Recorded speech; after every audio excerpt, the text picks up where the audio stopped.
Hello everyone and welcome back to FTB Skies 2. We're now on episode 5, which is crazy. Last episode, we made ourselves some friends. This episode, we want to make some more. However, we can't. I want to get the very fast smelter. Now, we already have Fatma's incentivized attraction, and we have most of the things here. However, Dragon's Breath is the next hurdle. So, we have to kill the End Dragon. Now, normally, in any given survivor world, that's not much of a challenge. Throw some ender eyes in the sky, tap it a few times with an axe, put down some beds, whatever you want, it's dead. Now in this pack, we have a savage ender dragon, so it's really hard to fight. There's a few levels to the fight. I've personally never experienced this. I should have in my Neotech series, however, I ended up one-shotting the dragon through the stages, so it never mattered. However, we're gonna have to deal with the ender dragon in its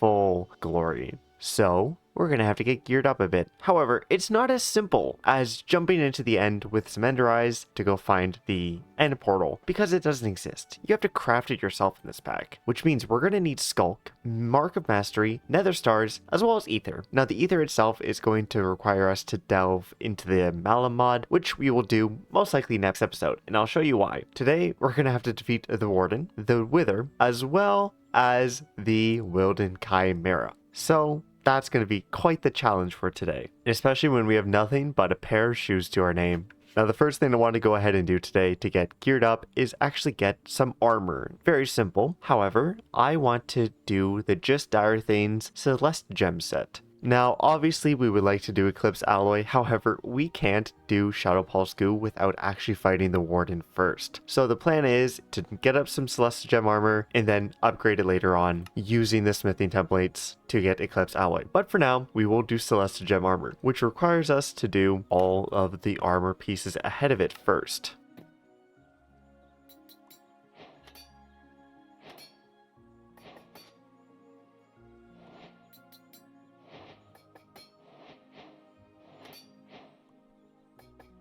Now that's much better. However, we're not done there. With Dire Things, you can actually upgrade your armor, aka you can put different upgrades inside of it with the smithing template. And the upgrades themselves are pretty simple to craft. As you see me going through these guys here, some of them are very simple and then the rest are just, well, also pretty simple considering the amount of diamonds we have now to our name. But normally, these are just very average things to craft. So we're gonna go ahead and craft these all up, equip our armor, get it all charged up, and then let's look into some enchantments. Well, I would say they were all pretty easy to make. However, to craft diamond armor, you actually need to use the Productive Metalworks Foundry and cast diamonds above a lower tier chestplate. In this case, we're going to use iron. But yeah, to make the diamond armor, we're going to actually need to do it this way. And slowly but surely, that will turn into a diamond chestplate. Now, we're much faster already. However, this isn't quite all I want to do with the armor. I want to get myself protection 5. There's a few different ways you can go about getting protection on your equipment. You could use episodic enchanting, which requires you to just simply enchant it in an enchanting table with a specified setup, in this case, using good bookshelves. However, at the point we're at in the game, we don't have access to the high-end bookshelves like Draconic, so our two options are fixated on crafting the books ourselves.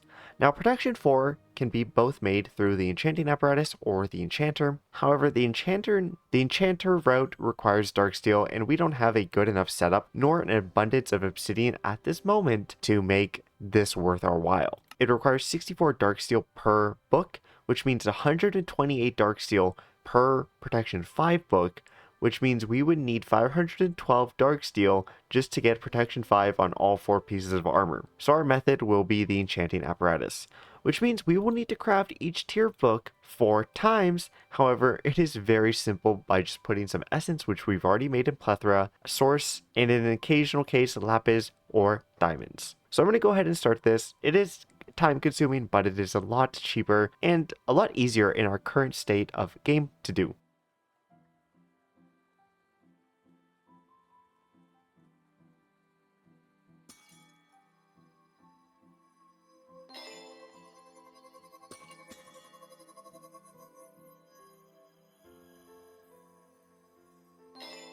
mission complete. 4 protection 5 books in our hands. Now, I don't actually know how much this is going to take. It only costs 5 levels. That's pretty easy. Now we're much better off. However, we're still not done. As you see, I've actually gone ahead and removed all of the waypoints from all the islands we've explored, except one. This one right here, Evokers. Now, we want to do one more thing, just to make sure we have that slight edge, and by slight, I mean slightly massive edge when it comes to combat. And that edge comes from the Soul of Dimensions. Now, this is an insanely overpowered talisman that you can equip in your curio slot, and you can actually just buy it in the shop. However, to buy it, you actually need to first make yourself one godly talisman to unlock the quest. Now, the Soul of Dimensions itself isn't insanely hard to craft. I'd say it's more tedious. To craft, say, the Soul of Supersonic, you need all of the trinkets that go into it, which means you just have to go explore the world. If I take a look in our system, we've already found a decent amount of the trinkets. Not all of them, but a decent amount. But for us, what we're going to do is simply buy it. And it's only worth 5 crystal coins. And for some bizarre reason, when I upgraded my pack recently, you might have seen, we got a bunch more coins. For some reason, the FTB team decided to add coins to old quests that we've already completed. So we can pull out 5 crystal coins without really putting a dent in our wallet, which is great. Now, we could simply settle for the Soul of Minecraft, which is only 2 crystal coins and 3 gold coins. However, why do that when we can just get the Soul of Dimensions right there? Now, to get started in that, we're going to need the normal talisman base, which is the talisman base for all things in this mod pack. Now, everything here is pretty simple to get outside of the Totem of Undying. You need to farm evokers for this, which is pretty standard Minecraft. However, we don't have access to evokers unless we travel here. On that island, there are trial chambers which allow you to farm evokers. Now, thanks to our work in last episode,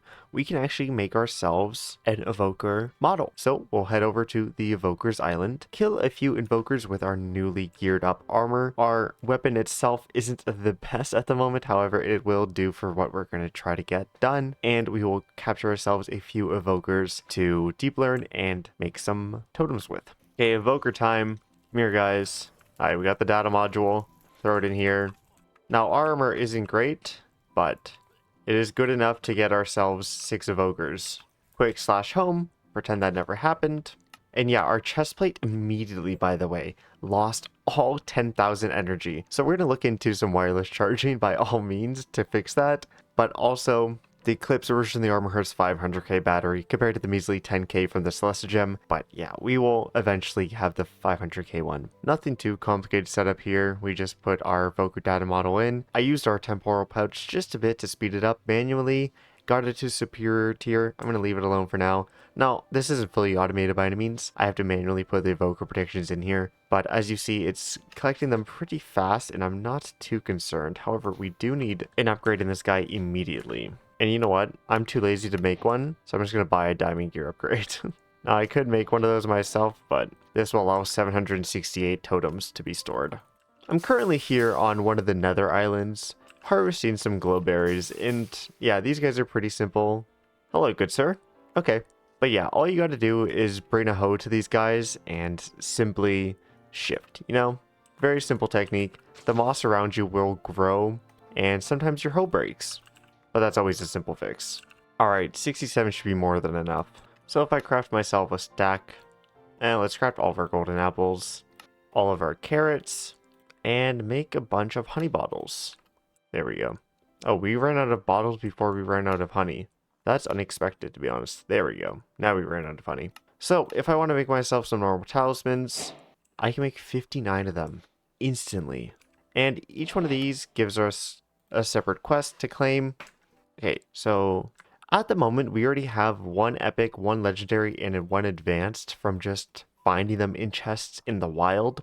So I'm going to work backwards and then see how many we need, because the biggest bottleneck in our system is abominable energy, which you can make through particle collision if you dive into aura tech. However, that requires nether stars and divine soul shards, neither of which we have access to. However, you can also buy them luckily in the quest book, so we will be doing that for the ones we need. But for now, we're going to work slowly backwards from the Golly Talisman and figure out how much exactly we need to get done, and then go from there. So at this point, it is just crafting time. Now I will say the most annoying thing at the moment is definitely turning ancient debris into netherite scrap, as the only way to do it is by using grains of infinity in a tempered glass jar that is superheated. So I went ahead and made some jar automators with tempered glass jars, as well as some soul braziers to get the job done much faster, because yeah, we're not going to sit around and wait all day to do this. Now, the other thing in the tempered glass jar we need is actually grains of infinity, and there's quite a few different ways to actually automate these. The best method we have available is probably Zycraft. This is very simple. You just need cobbled deep slate surrounding a reinforced glass block, and every 10 seconds you'll get one for free permanently for the rest of time. That's what the extractor does from Zycraft, and eventually we will probably make one of these ourselves. There's also bees, and however, we're not at bees at this point. Cobbled deep slate isn't really our best bet, so we're just gonna burn obsidian. That's it. I'm gonna throw obsidian into fire and burn it. So I gave our tier 4 crusher here some obsidian, and yeah, he's just giving us a bunch of obsidian. Actually, we probably don't need that much, I'm going to be honest. That might be a bit overkill. Alright, very simple setup here. We just have 2 of these going. I have grains of infinity and the ancient debris shards, and yeah, they're just all in different tempered glass jars. And what's quite annoying genuinely is the fact that you can't extract the netherite scrap. You have to keep it in there, otherwise it will lose its slot and it will just fill up with grains of infinity. Now, you could fix something like that with XNet, but simply put, the easiest way to do it is this: drawer with 2 slots into several different things on round robin and netherite scrap at the bottom, and then you'll just come and collect this once it's all done. That's why we have 12, because these guys are insanely slow. Now sure, I could do 1 and then use a temporal pouch on it, but this is slightly faster in the sense that I can just leave it and not have to worry about it at all. Okay, crafting time commences. So I need to make 15 advanced talismans, as we already have one. Perfect. Okay, now I need to make 7 epics, then 3 legendaries. Oh, we gotta make the diamond blocks. Good enough. Perfect. And then use these to make 2 ultimates. Quest complete. And then with the ultimate, we make ourselves a godly talisman base. And with 5 coins, we can go into our quest book, come down here, and buy a Soul of Dimensions. Now we just have every single talisman available. So I'm going to remove our flight tablet. We no longer need it. We have permanent flight, we have permanent regen, and if I actually just go into the full talisman GUI, we can see every single effect that we have. Unremove the reindeer bells, and I think that's the only one. Yeah, I think that's the only one. I like my jump height how it is right now. And there's probably quite a few quests to claim because of that. Oh, actually no, there wasn't. However, look how much HP we have now. Our health points are just going up and up and up. So I'm going to feel a lot more confident fighting the Wither basically at this point. Now, the Wither will be the first one we want to go fight, as I want a flux controller, but the only way to get a flux controller to keep our armor permanently charged is to have a nether star. So the first guy we're going to go fight is the nether, or the Wither, sorry. And luckily we have 64 skeleton skulls. We're also going to make ourselves some tinted glass and grab ourselves some soul sand. So yeah, we have infinite health. I don't know how far and how long this will keep going, but yeah, we have a decent amount of health to say the least. So I'm not too concerned about our well-being inside this cage. Alright, now I'm not sure how strong I am. This is just simply a silk touch axe, no damage or anything. Oh, he escaped immediately. Well, that's not ideal. Oh no, our happy ghast. That poor fella, he didn't deserve that. Alright, so fun fact, we do need to make this bigger. I always thought it had to be bigger, but I wanted to risk it. But that'll be quite annoying if we have to do that fight multiple times like that. Also, I'm not entirely sure why I'm making this out of witherproof glass. I have destructive mob actions turned off in my base, so I have absolutely no reason to make this out of witherproof glass. It was an absolute waste of tinted glass, or dark steel for that matter. Yeah, I can just make this out of cobblestone. He shouldn't be able to escape this time. Hopefully. Nice, okay. I'm gonna be honest, I killed 4 withers without even thinking about doing this. There we go. Now just 6 more to go. So I want to be able to charge my gear wirelessly as it breaks due to damage taken. Obviously, at this point, we're not really taking damage, but it is nice to have the 500,000 permanently filled if possible. So the way to get started in Flux Networks is either dropping an anvil on top of redstone and obsidian dust, but we don't have the bedrock it needs below it to do so without going to the end first. So what we're going to do is use a reaction chamber.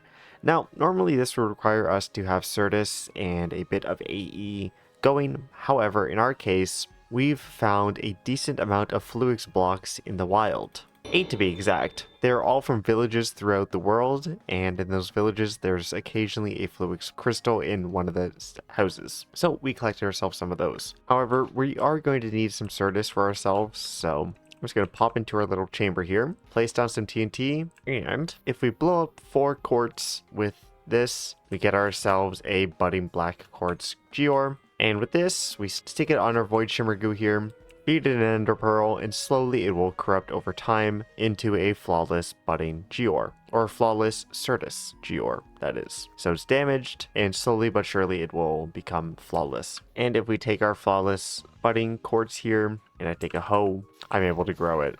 Now I'm going to head over to our crusher, give him 24 of them, so we can get some Certus quartz dust.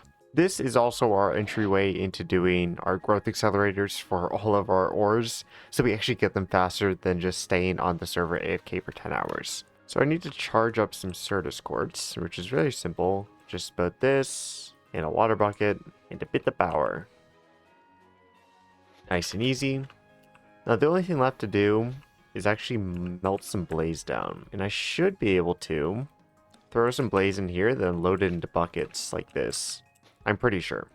Unless it makes blaze gold. That it did. Okay. I should have thought of that. I went ahead and collected molten blaze from the pig. Or from the nether islands, sorry. And we also got some acceleration cards from one of the quests. However, the power can't actually keep up with 4 unless I turbo blaze my Celestigem solar panel. But yeah, we already have a bunch of flux dust thanks to this. And with this, we should be able to make ourselves a flux controller and a single flux plug.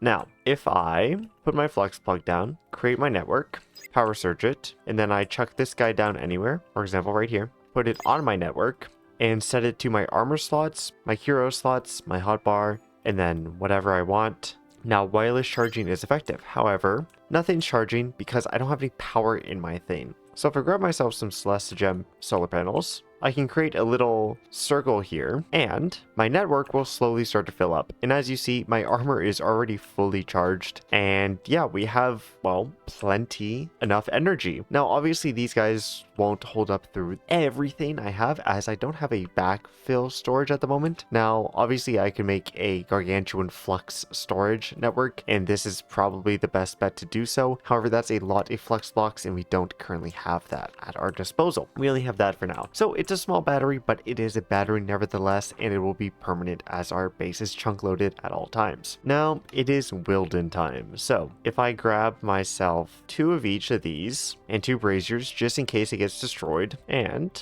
you know what? I'm going to put sharpness 4 on this book, or on this axe I currently have. So simply do that, and now it has sharpness 4, just for a little bit more oomph. Nothing too crazy though.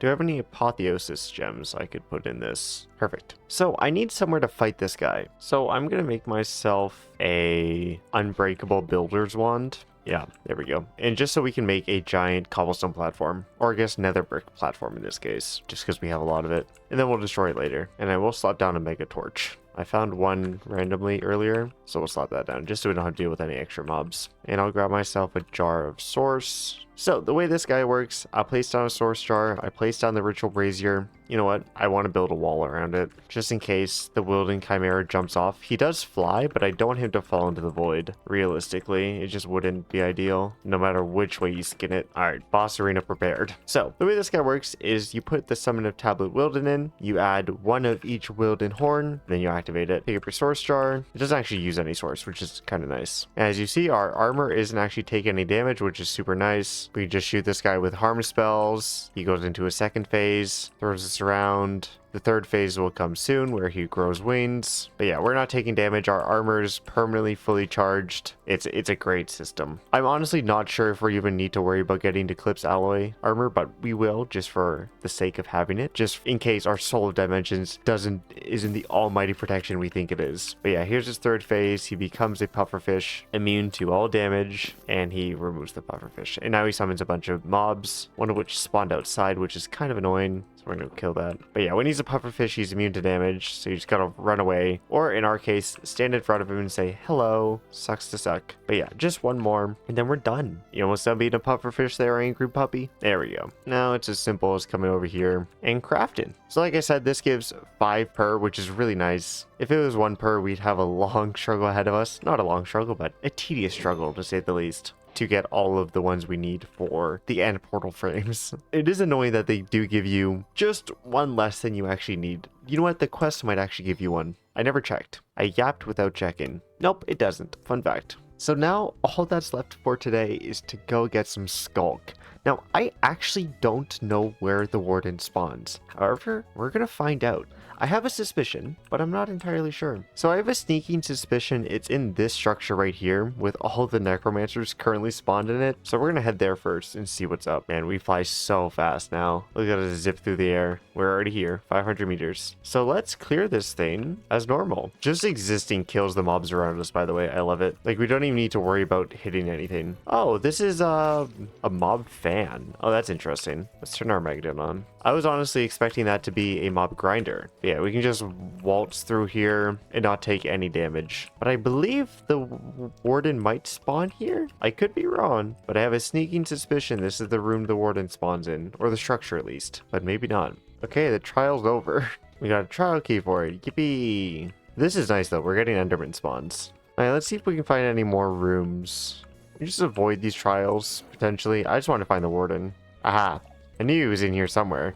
There we go. Hi, buddy. Oh, you know what? Okay, I'm gonna kill this one, but I am going to go back. Actually, you know what? I can go back now while he's on half HP. I need a data module. Okay, so it's where the 2 trees are the Warden is. So I just need to go kill one more. And Warden. And I'm sure there's a bunch of other good loot in there, but at the moment, all I care about is this fella here. Okay, we're close. It's just over this side. Here we go. And we'll just let that guy go and do its own thing. So it seems to actually make the Shadow Pulse goo with our Skulk related goods now, I need Skulk Shriekers, and these guys can't actually be made from the Warden drops in the mob duplicator, or the loot fabricator, sorry. So we actually need to make a Peer into the Abyss portal and clear this entire thing, which is Strays Phantoms, Strays Phantom, Strays Phantom Necromancer, Stray Phantom Necromancer, and a Warden. So I actually have to kill another Warden. So we didn't actually have to go to the new building, we could have just done this the whole time. Which means we actually need to make an Empowerer, which it's not bad by any means, it's just tedious to have to do this. Let me do... If I make the Empowerer in the display stands. Alright, let's drop a stack of redstone. Okay, quick actually additions later. We got ourselves one of these, which we can make one of those with. Okay, oh, back to our spawning circle. Goat, it is not the time. Okay, I guess it is the time. Okay, last one. Just the Warden remaining. And I'm on full mana, so we should be able to tear through this guy pretty fast. Maybe not, though. Depends on how much HP he has. Oh, yeah, he's dead. I was thinking of making a mage set, like armor-wise, but it seems pretty fine, I'd say. Okay, nice. We got the Skulk Shriekers we needed. Shadow Pulse goo acquired. What do you need to be fed? Skulk. Well, that's pretty easy, actually. But yeah, Skulk's pretty easy to feed, I'm gonna be honest. Now, we can actually go ahead and upgrade all of our armor. And slowly but surely, this will all fill up thanks to our solar panels. Now, I'm not entirely sure how to upgrade our solar panels because they require Skulk veins. Now, I didn't see any of that. We could do Possix Convocation and sacrifice some cows to get some possessed wardens. But unfortunately, it's not guaranteed, and that might only drop us 1. So I'm going to see around if Skulk veins are noticeably found in places I didn't look, or maybe I have to go back and check to see if Skulk veins are there, but yeah, we unfortunately don't have any at the moment. Nevertheless, we're fully suited in our Eclipse alloy armor, and all that's left is to make some ether from Malum. Okay, everybody, I'm gonna call it there. Thank you so much for watching. We got a decent amount of stuff done. We got most of our boss prep done for the dragon fight. All that's left is to explore the Malum mod. Now that's a mod I've never used before, so it's going to be very exciting to learn the mod alongside you guys. So if there's anything about the Malum mod you would like to teach me, please leave it in the comments below. I will read them before the next episode. If you enjoyed this video, leave a like, I always appreciate it. And if you don't want to miss any more future uploads in this series, hit that subscribe button. Once again, thank you so much for watching and all the support on this series, and I'll see you in the next one. Bye bye!